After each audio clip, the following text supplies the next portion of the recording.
Hello and welcome back to the MSBaithak podcast. I'm your host Didi, and joining me today once again is my friend and your co-host Vedant. On this episode, we'll be talking about the Formula E Marrakesh GP. So let's grab some chai, take our seats, ready your opinions, and dive right into the conversation. Hello Vedant. I'm gonna jump right to Mahindra, not wait. I'm gonna jump right to the conversation to Mahindra. Oliver Rowland was running in the top two. He was second at one point in time. How does that man finish 10th at the end of the race? Or even further, I'm not sure. Yeah, he finished 10th, but he was second only because he did not pick up any, like he did not get the attack mode, and the other drivers ahead of him got the attack mode. So it was not a net second, it was just a second in the start of the race. And he was aggressive, he was very aggressive at the start. So, but I guess he dialed it down a bit to save his energy, and then, but yeah, it was sad. But like he qualified, I think he qualified P10 or 11, so to get some points is always good. Although Marrakesh has been a very good track for Mahindra. Mahindra has won at Marrakesh twice, and now this season, nowhere, absolutely nowhere.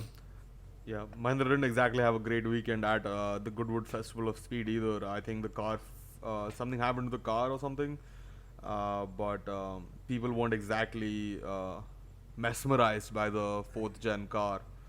Or that's what it felt like from the socials at least. Maybe Gen I'm just 3 car. following the wrong people. Gen 3 car. They have the Gen. Yeah, sorry, Gen 3 car. Yeah, I have already skipped the Gen 3 car, and I just don't want to see it, and I just want Gen 4 to be here clearly, as you can see, as you can see. But let's dive into what happened this weekend. Da Costa took pole with Mortara P2 and teammate 1 P3. Clearly a great weekend for DS Techeetah. Whereas championship leader Van Dorn, who is no more the championship leader, qualified P20. Van Dorn was definitely not happy with the Mercedes and the failures he's had, on and off. And he did warn against, I think he warned the team that these failures will cost them the championship moving forward. Yeah, I mean, we have seen this. Obviously, Stoffel Van Dorn has complained to the team. He knows everything internally, but we as spectators and with limited access to what Formula E provides us have seen this time and again. Mercedes, even though they have been super strong, they have still struggled to, you know, be operationally good and just iron out those little things. So we have seen Nick DeVries fall down the order many times now, and and we have seen bad qualifyings as well multiple times. So it was a surprise that he qualified P20, but it was not a surprise that Mercedes were having a disaster.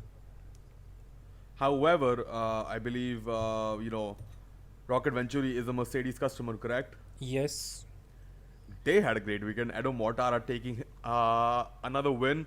Uh, his third win, I guess. Yeah, And currently leads the championship, holding both the DS Techeetahs back.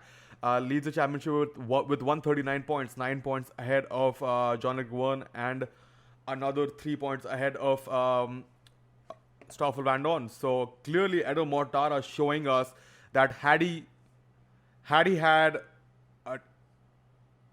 had luck on his side last season, he could have done the same. Last season Edo Mortara had a great start and sort of fell away, but this season Edo Mortara had a slower start and has built up so far, and it's great to see him leading the championship.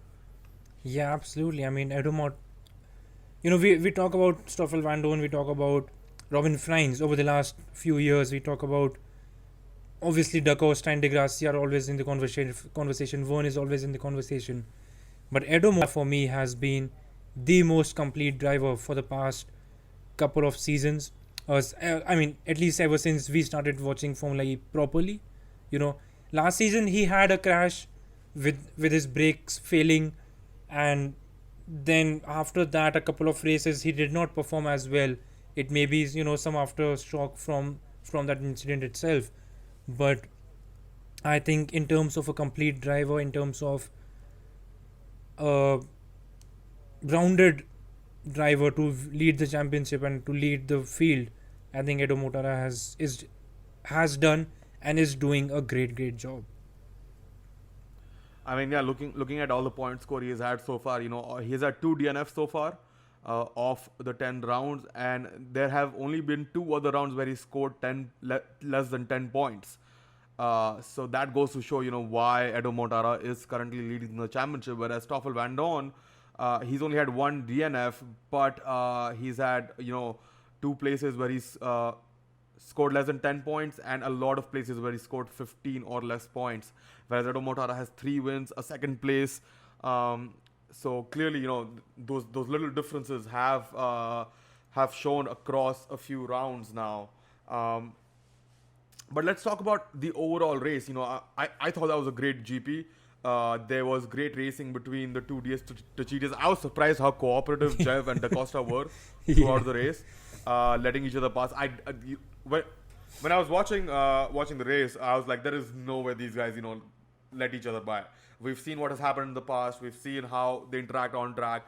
This is not happening. And to see both of them cooperate with the team was like surprising. Does not even like encapsulate what my emotions were at that point of time. Yeah, absolutely. I mean, it was different. It was something no one expected. Obviously, they are teammates. They are bound to cooperate and all those things. But given their history, given the past, and not just the past, the recent memory, you would not expect them to, do something like that. But yeah, it's great to see them go at it. And I think overall in Formula E, we have not seen such swaps. We see this often in Formula One, but we have not seen this often in Formula E. That they swap the drivers once to attempt an attack, and if that attack doesn't work, they swap them back again. So yeah, it was nice to see. Yeah, team orders are usually not a Formula E thing for the most parts, so it was definitely surprising that way. Also, one team I want to talk about is the Avalanche and Andretti team. They finally had a decent weekend. Obviously the first race we always when we talk about Avalanche and Andretti team, we always talk about the first race of the season where they scored a podium or fourth place with Jake Dennis, and ever since then they have been somewhat invisible on track. But finally, some good points for Jake Dennis and a P11 for Oliver Askew. Oliver Askew, when he was coming into the series, we had high expectations from him since he was coming from IndyCar, and that this racing style would suit the way he raced in the IndyCar series.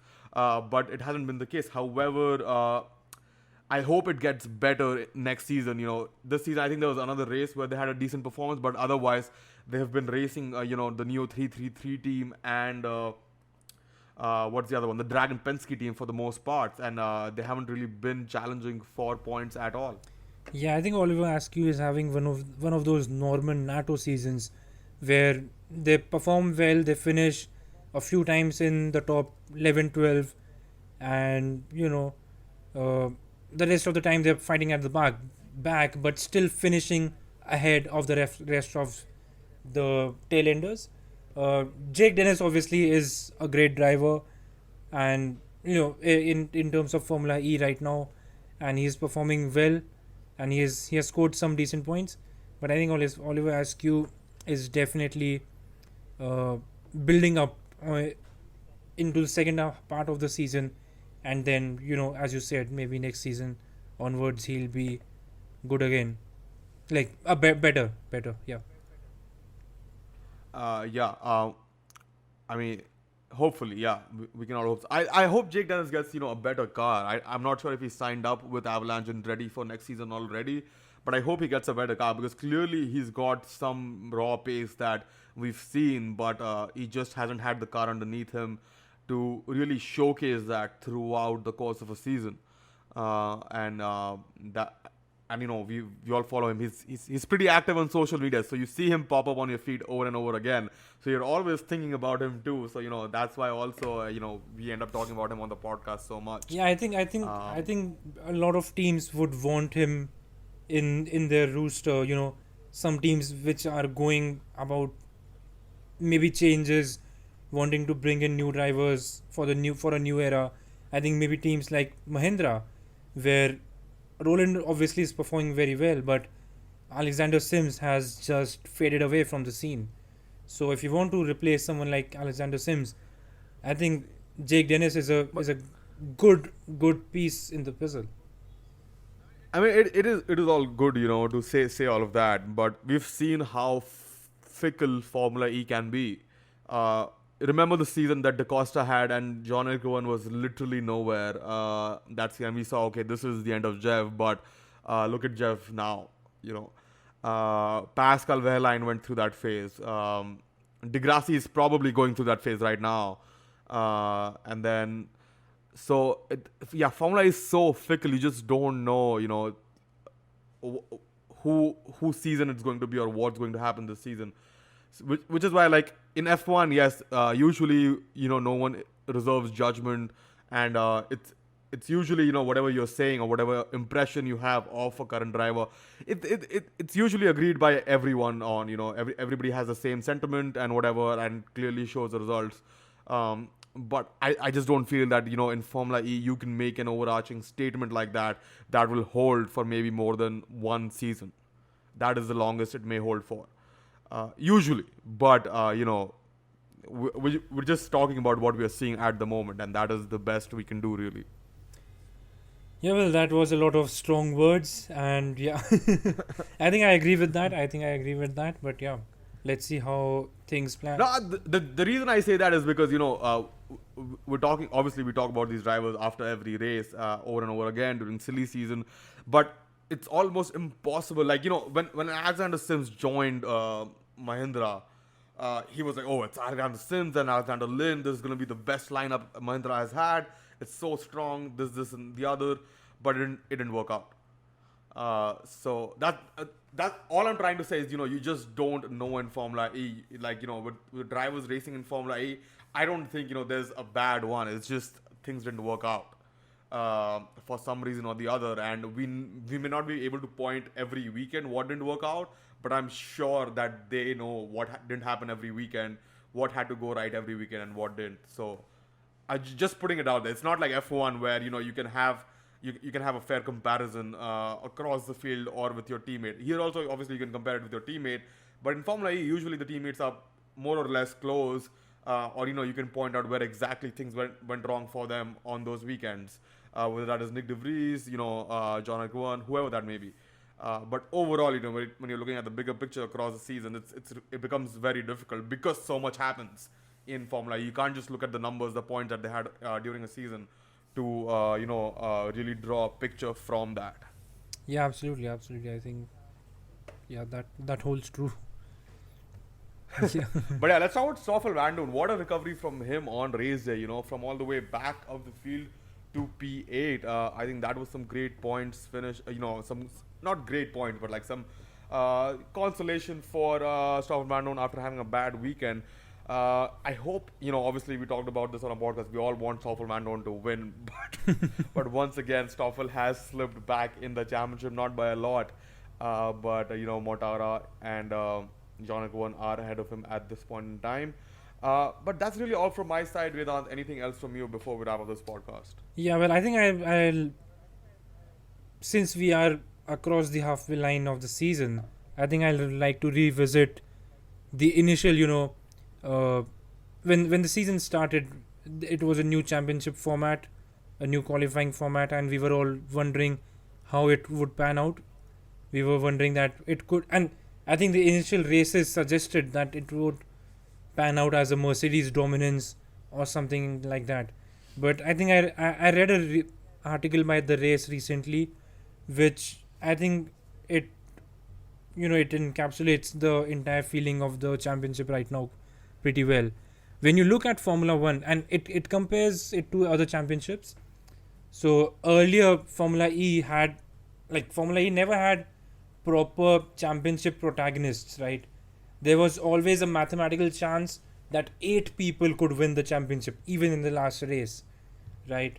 But now we can see exactly that we have 4 championship protagonists.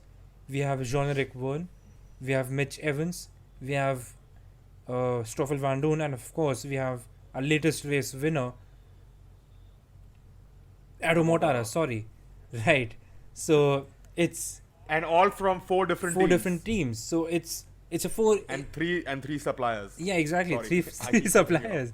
But yeah, exactly. I mean, it's a real championship challenge. It's a real championship storyline being building up, and I think Absolutely. and Yeah. I think this new format, the the gimmick of the head-to-head qualifying is wonderful, but giving the better drivers and better teams to start the chance to start up ahead is absolutely incredible to build up this championship challenge, and something we see across sport and we love so much about across motorsport. So I think it's great that Formula E is right on that step once again.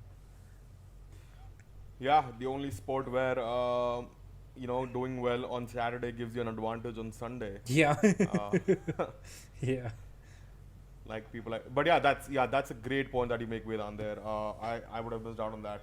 But yeah, there is definitely a storyline in here, and I'm sure towards the end of the season, when we look back, we'll be able to draw upon something as the season closes out. But right now, I'd say it's still too early Yeah. to say who's going to win and who's not. With only like what 10 points separating, 10-15 points separating the top four, and about 7 points separating the top three in the team's championship. So clearly, everything is to play for. Unlike in F2, Yeah, well, but yeah, let's I don't not, think diverge yeah, and take Bruno up. Michaels would not like you. Well, thankfully he does not listen to our podcast, so it's okay. But yeah, thank you, Vedant, for talking once again about Formula E.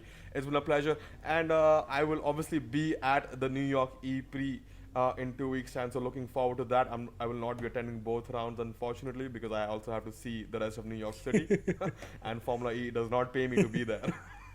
So, but anyway, it'll be fun. Hopefully, it'll be fun, and hopefully, I'll get to see the Gen 2 cars in all their glory before the Gen 3 car comes in next year.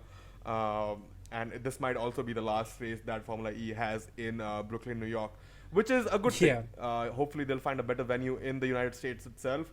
But not at all sad about losing the current New York venue on the Formula E calendar. Let me just say that. But yeah, thank you once again, Vedant, and we'll wrap up this podcast now. And as always, we'll catch you on the next one.